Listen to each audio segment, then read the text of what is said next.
2025년 1월 미국 맨해튼 연방법원, 일본 국적의 60세 남성 에비사와 타케시가 다양한 불법 상품을 밀매하려 했다는 자신의 범죄 혐의를 인정했습니다. 그 불법 상품 목록에는 무려 무기급 핵물질도 포함되어 있었죠. 미국 단속국 DEA에서 수년간 공들을 펼친 위장 수사가 마침내 결실을 보는 순간이었습니다. 미국 사법당국은 에비사와를 아시아와 유럽, 미국으로 가는 광범위한 범죄 네트워크를 구축해 국제안보에 중대한 위협을 끼친 야쿠자 보스라고 발표했는데요.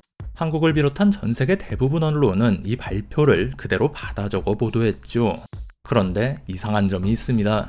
자국의 폭력단 명부를 깨고 있는 일본 경찰은 물론 넓은 인맥을 자랑하는 전현직 야쿠자 관계자조차 모두 그의 이름을 전혀 들어본 적이 없다고 말한다는 것입니다. 단순히 혐의가 너무 중대해 선을 긋는 모양새가 아니라 대체 그가 누구냐라며 진심으로 어리둥절해하는 기색인데요. 전세계를 무대로 암약한 범죄 거물이라는 에비사와 타케시, 그의 진짜 정체는 과연 무엇일까요? 언제부터였는지 정확히 알 수는 없지만 에비사와 타케시는 수년간 동남아시아 국경을 넘나드는 불법 브로커로 활동해왔습니다. 미국 DEA는 그를 무기와 밀매 시장의 거물로 보고 2019년부터 본격적인 수사에 착수했죠. 아시아의 소수민족 무장단체들은 무기가 필요하지만 현금이 부족합니다. 대신 이들은 원료가 되는 작물을 재배하거나 희귀광물이 매장된 영토를 통제하고 있죠. 에비사와 같은 브로커들은 이들의 불법 자원을 해외 시장에 팔아넘긴 뒤 그 판매 대금으로 무기를 구해 공급하며 분쟁을 격화시키는 악순환의 고리를 완성했습니다. DEA는 에비사와의 범죄가 단순한 밀매를 넘어 국제 물류, 금융, 암시장 역학의 깊은 이해가 필요한 정교한 사업으로 파악했죠. DEA는 무기 밀매업자로 위장한 비밀 요원을 에비사와가 구축한 범죄 네트워크에 자연스럽게 침투시켰습니다. 당시 에비사와는 미얀마 소수민족 무장단체인 카렌 민족연합과 샨주군, 그리고 스리랑카 테러단체 타밀엘람 해방 호랑이를 위해 무기 구매를 중개하고 있었습니다. 에비사와는 밀매상을 자처하는 비밀 요원에게 군대 하나를 무장시킬 수천 정의 총기, 수백만 발의 탄환, 박격포, 지대공 미사일 등의 구매를 의뢰해왔습니다. 비밀 요원은 아프가니스탄의 미군 기지에서 빼돌린 무기를 확보할 수 있다고 답하며 그의 신뢰를 얻었죠. 에비사와는 무기를 대나무, 헤로인을 설탕, 필로를 소금이라는 암호로 불렀는데요. 그는 무기 구매 대금의 일부로 소금 500kg과 설탕 500kg을 지불하겠다고 약속했고 DEA 요원을 통해 뉴욕에 유통할 계획까지 세웠습니다. 이런 위험한 협상은 뉴욕, 방콕, 코펜하겐, 도쿄 등 세계 각지를 오가며 이루어졌고 텔레그램이나 시그널 같은 보안 메신저가 소통 창구로 쓰였습니다. DEA는 엄청난 대여의 냄새를 맡았죠. 비밀 요원과의 신뢰가 쌓였다고 판단한 에비사와는 2022년 초 더 큰 거래를 제안해 옵니다. 그는 비밀 요원과 또 다른 DEA 정보원에게 자신이 대량의 핵물질에 접근할 수 있다고 과시했습니다. DEA는 처음 이 말을 허풍으로 여겼습니다. 실제로 많은 핵물질 밀매 사건이 공업용이나 의료용 방사성 동위원소를 핵분열물질로 속여 파는 사기였다고 드러나곤 했죠. 하지만 2020년 하반기 에비사와는 자기 말이 허풍이 아님을 증명하기 시작했습니다. 그는 방사능을 측정하는 가이거 계수기 옆에 놓인 암석 형태의 물질 사진과 함께 토륨과 우라늄이 포함되었다는 실험실 분석 자료를 요원에게 전송했습니다. 수사 방향을 완전히 뒤바꾼 결정적인 전환점이었습니다. 2021년 2월 에비사와는 덴마크 코펜하겐에서 밀매업자들과 회동을 벌였습니다. 이때 휴대용 지대공 미사일을 들고 있는 모습이 촬영되었죠. 이어서 거래 신뢰도를 높이기 위해 2021년 6월과 9월 에비사와의 공범 태국 국적의 손톱 싱하시리는 각각 약 1kg의 소금과 1.4kg의 설탕 샘플을 비밀 요원에게 실제로 전달했습니다. 또한 에비사와는 불법 거래 수익금으로 추정되는 10만 달러를 미국에서 일본으로 세탁하기도 했습니다. 밀매가 단순 논의를 넘어 실행 단계에 들어섰고 그 물증이 확실히 확보된 것이죠. 이후 그가 지속적으로 핵물질 판매를 문의해오자 DEA는 수사의 판을 더 키워보기로 합니다. DEA 비밀요원은 이란의 한 장군이 핵무기 개발용 핵물질에 큰 관심을 보인다는 미끼를 던졌습니다. 물론 이 장군 역시 DEA가 만든 가상의 인물이었죠. 이란의 핵개발 야망은 공공연한 사실로 에비사와는 의심 없이 적극적으로 반응했고 도리어 훨씬 더 큰 거래 제안을 던집니다. 장군에게 우라늄보다 핵무기 제조에 더 좋고 강력한 물질이라며 플루토늄을 공급하겠다는 것이었습니다. 2021년 군부 쿠데타 이후 극심한 내전에 빠진 미얀마에서는 중앙정부 통제력이 약해진 틈을 타 지역 군벌들이 생존 자금을 위해 무엇이든 팔아넘겼습니다. 일부 우라늄 강산은 그들의 손에 있었고 허술한 국경을 통해 제3국에서 생산된 핵물질이 유입될 가능성도 높아졌죠. 2022년 2월 4일 화상회의에서 에비사와의 공범 쏨폿은 미얀마 반군 지도자가 2000kg 이상의 토륨과 100kg의 우라늄 정광, 즉 옐로 케이크를 보유하고 있다고 주장했습니다. 심지어 미얀마에서 최대 5톤의 핵물질을 생산할 수 있다고 장담했습니다. 에비사와는 반군이 이 핵물질을 판 대금으로 자신과 DEA 요원을 통해 무기를 살 것이라고 설명했죠. 화상회의 약 일주일 후 태국으로 추정되는 동남아시아의 한 장소에서 에비사와와 공범들은 DEA 요원과 직접 만났습니다. 그들은 그 자리에서 노란색 분말이 담긴 플라스틱 용기 2개를 보여주며 이것이 옐로 케이크 샘플이라고 설명했습니다. 반신반의하던 핵물질 밀매 음모가 현실이 되는 순간이었죠.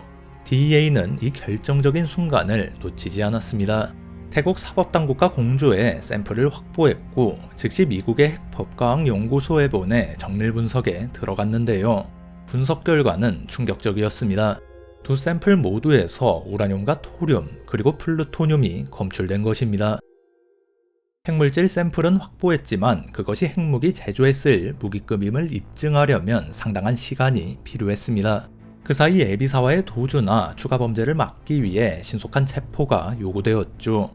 2022년 4월 DEA는 뉴욕 맨해튼에서 또 다른 거래를 미끼로 함정 수사를 펼쳐 에비사와와 공범 3명을 체포했습니다. 체포 당시 에비사와는 유명 스테이크점에서 식사를 마치고 수사원들에게 둘러싸여 연행된 것으로 전해집니다. 검찰은 우선 확실한 말밀매 및 총기 소지 공모로 기소해 보석 없는 구금 상태를 확보했습니다. 이후 수개월의 시간이 지나 핵법과학 분석이 완료되었고 샘플에서 발견된 플루토늄이 무기급임을 최종 확인했습니다. 충분한 양이 생산된다면 핵무기 제조에 직접 쓰일 수 있다는 의미였죠. 일반 방사성 물질 밀매도 불법이고 위험하지만 무기로 쓰려면 고도의 기술이 필요한 농축 과정을 거쳐야 합니다. 반면 무기급 플루토늄은 핵반응로에서 인공적으로 생산되며 천연 우라늄보다 훨씬 낮은 기술 장벽으로도 핵무기를 만들 수 있습니다. 그런 물질이 암시장에 등장한 것은 극히 드문 사례였죠. 2024년 2월 21일 뉴욕 남부연방검찰청은 미얀마산 핵물질 밀매 혐의로 에비사와를 추가 기소했습니다. 사건은 국제안보와 직결된 최고 수준 범죄로 격상되었고 2025년 1월 8일 에비사와는 자신에게 적용된 6개 혐의에 대해 유죄를 인정하게 되었죠. 미국 사법당국은 에비사와 타케시를 초국가적 범죄 조직의 리더이자 일본의 야쿠자 보스로 일관되게 지칭했습니다. 그러나 수사에 공조한 일본 경찰은 그가 일본 내 조직범죄단체의 지도자급 인물이거나 직접 연관되어 있다는 정보를 확인한 바 없다고 밝혔는데요. 전현직 야쿠자 관계자들 역시 전혀 모르는 인물이라고 언론 인터뷰에서 답했죠. 어쩌면 미국이 단순히 야쿠자라는 단어를 일본의 전통적인 폭력 조직원이 아닌 일본 국적의 조직범죄자를 지칭하는 기능적 표현으로 사용했을지도 모릅니다. 그의 소식이 일본에 퍼지자 그를 안다고 주장하는 사람들이 하나둘 나타나기 시작했는데요. 일본 매체 데일리 신초와 인터뷰에 응한 지인 A씨는 에비사와가 야쿠자 두목 같은 인물이 아니라 도치기현에 사는 하찮은 사기꾼이며 DEA가 속고 있다고 증언합니다. 지인 A씨가 밝힌 에비사와의 거거는 이렇습니다. 그는 고등학교를 중퇴한 불량 소년이었고 아버지 목공 소유를 돕다가 지각과 결근을 반복해 쫓겨난 뒤 만나는 사람마다 투자 이야기를 꺼내며 돈을 뜯어내는 인생을 살았다고 합니다. 우츠노미야 시내 패밀리 레스토랑에 아침부터 저녁까지 놀러 앉아 초라한 행색으로 아이스 커피값조차 남에게 내게 하며 거창한 사업 이야기를 늘어놓았다고 하죠. 그런 남자의 허풍에 누가 속을까 싶지만 에비사와에게 당한 사기 피해자는 A씨 자신을 포함해 최소 20명 이상이라고 합니다. 말을 굉장히 잘합니다. 저희 같은 시골 사람들은 전혀 알 길이 없는 외국 이야기를 정말 재미있게 들려줬어요. 자기가 해외에서는 대단한 인맥을 가진 거물이라고 말이죠. 실제로 그는 1년의 절반은 외국에서 보냈고 태국 왕실과 연결된 사람이나 현지 마피아와도 교류했습니다. 저를 포함해 여러 명이 태국까지 따라간 적도 있는데 이야기 속 인물들을 실제로 만나게 해주더군요. 전후 중국 국민당의 비자금 세탁 이야기, 사용금지된 국권지폐 수억 엔을 해외에서 반값에 사들이는 이야기, 후세인이 숨겨둔 특수 위장 달러 지폐 이야기 등 에비사와는 이런 허황된 이야기의 디테일을 치밀하게 만들고 돈다발 사진이나 가짜거래 메일과 함께 보여주며 교묘하게 투자를 유도했습니다. 일단 돈을 투자하면 덫에 걸린 것이고 본전을 찾으려다 그의 다음 사기계에게 점점 더 깊이 빠져들게 되는 시기였죠. 또 다른 피해자 B씨 역시 10여 년간 1,500만 엔을 사기당했다고 증언합니다. 기생충 같은 남자입니다. 조금이라도 돈이 있어 보이면 달려들어 놓아주질 않아요. 환전만 잘 되면 수억 엔이 들어온다라는 말에 속아 태국과 홍콩에서 함께 지낸 적도 있는데 그는 호텔에서 빈둥거리기만 했죠. 재료비는 전부 제 돈이었습니다. 그가 속인 대상은 일본인뿐만이 아닐 수도 있습니다. DA는 에비사와의 공범으로 태국인 솜폿 싱하시리를 체포했습니다. 그런데 A씨와 B씨 모두 몇 년 전 에비사와에게 솜폼을 소개받은 적이 있다고 말합니다. 그들은 솜폼이 막을 구해 미국에 밀반입할 수 있었던 것으로 보아 실제 현지 마피아로 보이지만 에비사와가 솜팝에게 자신을 야쿠자라고 속여 파트너 관계를 맺었을 것이며 그 역시 사기극에 속은 피해자일 수 있다고 주장합니다. 영상 초반에 에비사와가 무기를 대나무라는 암호로 불렀다고 언급했는데요. 피해자 B씨가 과거 에비사와에게서 받은 사기 메일 제목 역시 대나무 가격 리스트였습니다. 그가 오래전부터 써먹던 사기 수법의 일부였던 것입니다. B씨는 10년 전 에비사와가 미얀마 샨족 지도자와 무기 거래를 논의하는 자리에 동석했지만 실제 무기 구매 경로가 없는 사기꾼이었기에 거래는 당연히 성사되지 않았다고 회상했습니다. A씨는 어쩌면 이번에는 무기 공급이 가능하다는 DEA 비밀 요원의 등장으로 에비사와가 처음 진짜 거래를 성사시키려 했을지도 모른다고 말합니다. 이 증언들을 바탕으로 사건을 재구성하면 흥미로운 가설에 이르게 되는데요. 에비사와는 미얀마 반군과 태국 마피아 같은 실제 범죄 조직에 나는 일본의 거물 야쿠자이며 불법 상품을 유통할 거대한 조직망을 가졌다라고 허풍을 쳤습니다. 그의 과장된 말에 속은 공범들은 그를 진짜 능력자로 믿고 자신들이 가진 불법 상품이나 핵물질을 그에게 맡기며 거래에 참여했습니다. 그리고 에비사와의 이런 허풍은 그를 추적하던 DEA 비밀요원에게도 그대로 전달된 것이죠. DEA는 에비사와가 스스로 주장하는 야쿠자 보스라는 정보와 그가 실제 범죄자들을 연결하는 모습을 보고 진짜 거물로 판단해 대규모 함정 수사를 설계했을 가능성이 큽니다. 한 사기꾼이 던진 야쿠자 보스라는 미끼를 미얀마 반군, 태국 마피아, 그리고 미국 DEA가 동시에 물어버린 황당한 시나리오인 셈입니다. 이러면 국제암거래의 큰손이라는 에비사와가 조심성 없이 함정수사에 무력하게 끌려다닌 이유도 설명이 되죠. 그런데 문제는 에비사와가 자신의 허풍을 증명하기 위해 공범들을 통해 실제 핵물질 샘플을 구해 DEA 요원에게 보여준 것이죠. 그리고 그 물질이 무기급 플루토늄으로 판명된 순간 그는 더 이상 허풍쟁이 사기꾼이 아닌 국제안보를 위협하는 진짜 중범죄자가 되어버린 것입니다.